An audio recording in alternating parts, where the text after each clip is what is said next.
Hi there! In this video, I will share with you 21 things you need to know about twin needle sewing. And the second part of this video, I will show you visual examples of the different stitches that I experimented using the decorative stitch on my sewing machine. Now, unlike other videos that you might have seen about twin needle sewing, this video focuses on the different stitches, not just parallel or straight stitching. So let's dive in. Know your machine first before using the twin needle sewing. In other words, familiarize yourself with the temperaments or attitude of your machine. If you have a machine that's not very reliable or is constantly giving you problems, I do not recommend it. Straight parallel stitching versus decorative stitching. When using a twin needle, the strategy for straight stitching is different from that of the decorative stitches. Completely different approaches, because now you're dealing with settings for your width. Manual versus computerized machine. What is more important is, if you have a manual machine, it is important to know that you have a reliable gear or a zigzag stitch, and you know this by having used your machine for a while and also playing with the buttonhole and the reliability of the buttonhole stitch. The value of having a computerized machine is that the sensor will do some of the work for you. The computer can actually deny you that you cannot use certain length or certain width on certain stitches. That's the beauty about computerized sewing machine. If you have a front-loading bobbin, remember to leave 10 inches or so on the thread tail. It's not fun to have a runaway thread. Play it safe and do not be stingy on this. Twin needle sizing comes in different metrics, between 1.88 and 8 in millimeters. The number indicates space or distance between the two needles. The second number is the size of the needle.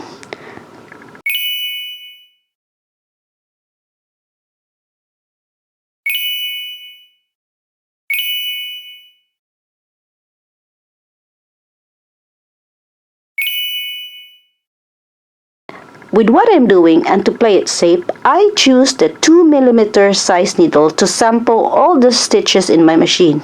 The widest zigzag stitch does not always work, and the longest length stitch also does not always work. For example, 4.5 for a 5mm width. Why? To play it safe. And looking at this picture, if you try to use this needle on a zigzag or different types of decorative stitches, it will not work, as I can tell already that it will hit anything that's solid that's in its way. So pay attention to that. Size 2 is good for many stitches. Size 4 is ideal for straight stitch only. Count and stitch. As you start a new stitch, it is very important to stare at your needle moving left and right to make sure nothing is hitting. Slow down on stitching. How slow? If you can count and stitch 1, 2, 3 or faster 1, 2, 3, 4. But if you are stitching and you cannot count because you're too fast, you have been warned. As you feel comfortable, you can accelerate more than you can count, but that is your judgment call. Pedal pressure. Do not accelerate like you normally do with your other sewing project. Why? To help the threads and the needle do its job. Why? To help the threads and needle flowing happy and free. Let the machine do the job you want it to do. Fill up your bobbin before starting a bigger project. Why? Because bobbin takes more thread. The bobbin thread is that zigzag forming at the bottom and the back of your fabric. And you don't want to be caught off guard and start over a new thread from an odd area of your project. Buying a stable metal cone thread holder is recommended. I heard about using multiple bobbins or using a straw on top of a bobbin winder. Using bobbins to spool thread as a second spool tower, too small for me, and you are inviting problems. An invitation that you're gonna run out of thread. So, get a good reliable thread tower. Don't buy the plastic-based ones as they wobble and they move too much. I had one and it wobbles too much, so I got rid of it. Get a metal-based one. It will pay for itself. Some machines do come with a second spool holder, and sometimes it's hidden. Using a twin needle for cover stitch replacement. Tons of people use this as a substitute for cover stitch. Listen, I own 4 machines that can do cover stitch.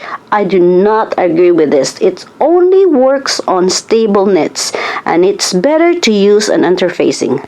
There are too many kinds of knits, and it does not work in many of them. Besides, the stitch quality at the back is not very nice.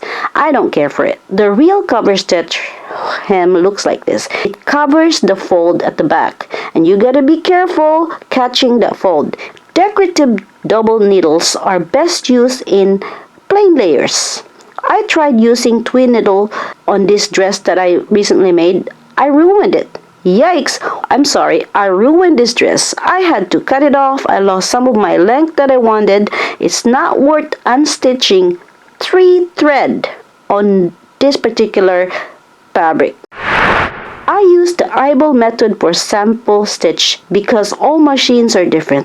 But if you want a number from me, here, 4.5.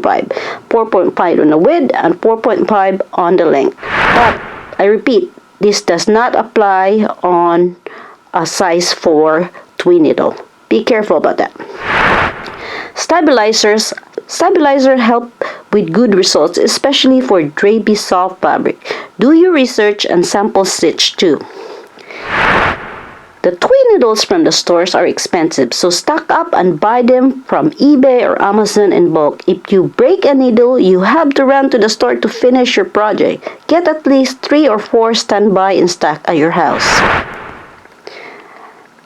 Using your existing all-purpose foot is fine.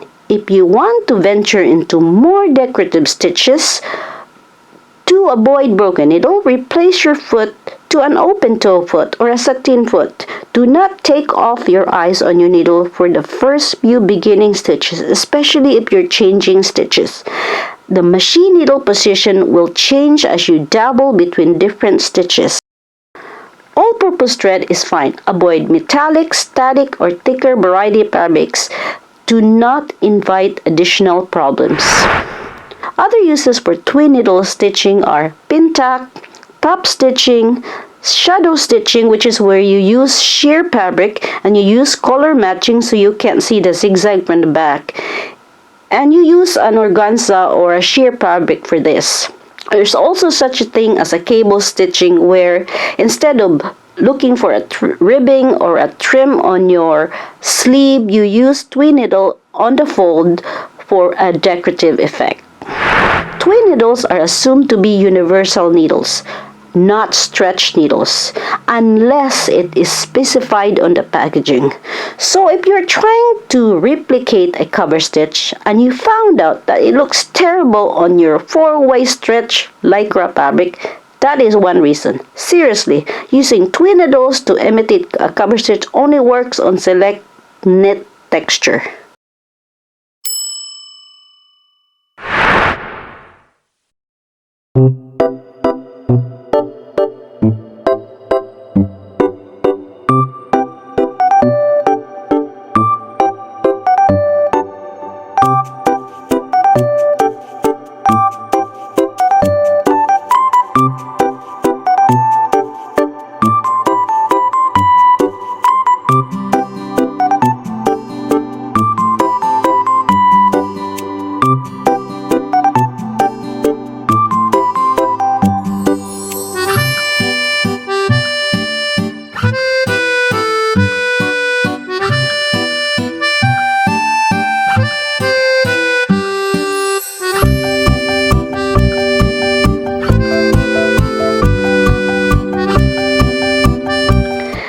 Now, as you can see, I showed different samples here. If you can just relate to the graphic or the formation of the stitches and what you have at home, this will kind of give you an idea what would be the effect of your own stitches as you sample through these different decorative stitches. If you see 3 fabric samples here, that means I'm doing the one on the left is just a single needle, the middle is the widest, and the one to the right is the longest stitch.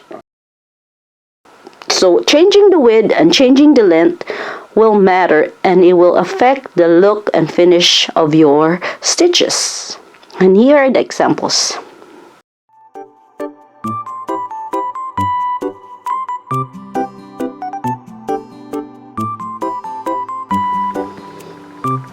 And my last advice to you is focused.